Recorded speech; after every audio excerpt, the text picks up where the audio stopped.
Today we're learning about how multiple genes can influence each other so we can explain their interactions, and we want to be able to solve dihybrid crosses that involve these epistatic genes.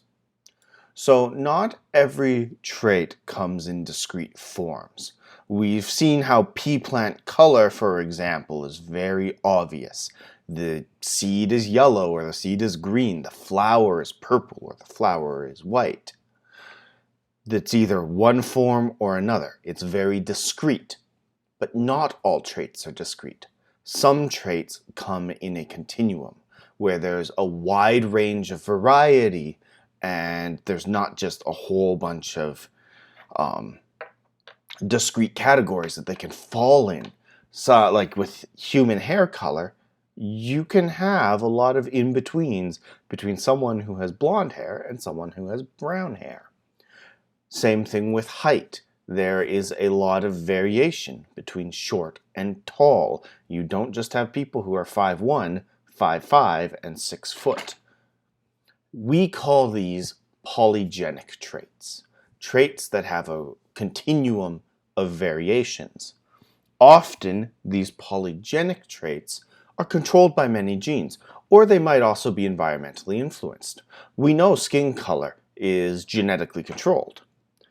There's a wide variety of skin tones, and the skin tone that you inherit is based off of your genes that you got from your parents.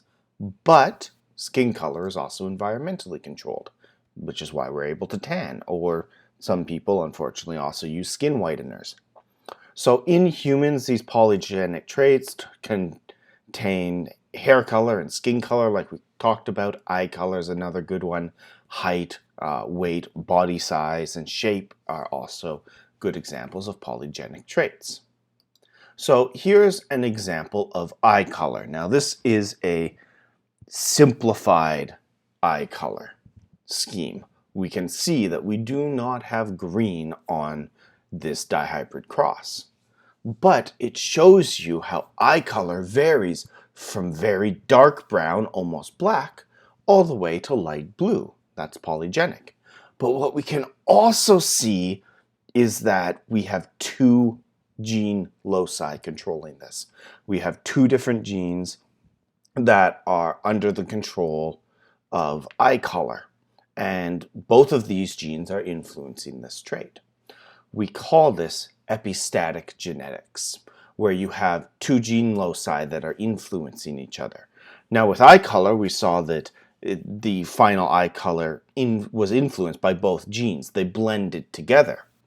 But you can also have epistatic genes where one gene masks the expression of another one.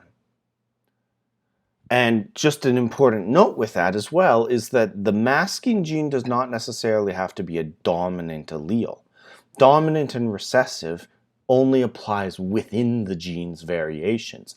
Once you have one gene influencing another, it doesn't matter if it's the dominant or the recessive. What matters is the phenotype that gets expressed. A good example of this is balding.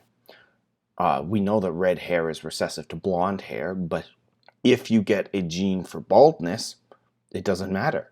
You're not going to express hair color if there's no hair on your head. So the phenotype of losing your hair masks the phenotype of what the hair color actually is.